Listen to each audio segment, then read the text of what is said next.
దక్షిణ దేశంలో నందనార్ అని ఒక భక్తుడు, ఆయనకి చిదంబరం వెళ్లి నటరాజస్వామి దర్శనం చెయ్యాలి అనిపించింది.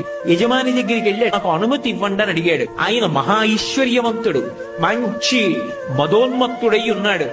తప్పకుండా వెళ్ళు అన్నాడు. ఆ ఒక్క మాటే వినపడింది నందనారికి. ఆయన అన్నాడు, ఇవాళ రాత్రి మనకున్నటువంటి 500 ఎకరాల పొలాన్ని నాగలి పట్టి దున్ని, పంట పండించేయి, విత్తనాలు చల్లి, కోత కోసేయి, ధాన్యాన్ని బస్తాలకెత్తేయి, పంట పొలంలో మళ్ళీ ఎక్కడా ఒక్క గడ్డి పరక లేకుండా తీసేయి, చిదంబరం వెళ్ళిపో.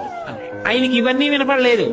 ముందు వెళ్ళిపో అన్న మాట వినపడింది. గబగబా పొలానికి పరిగెత్తుకొచ్చాడు. కటిక చీకటి. తెల్లవారేటప్పటికి చిదంబరం వెళ్లాలని కోరిక.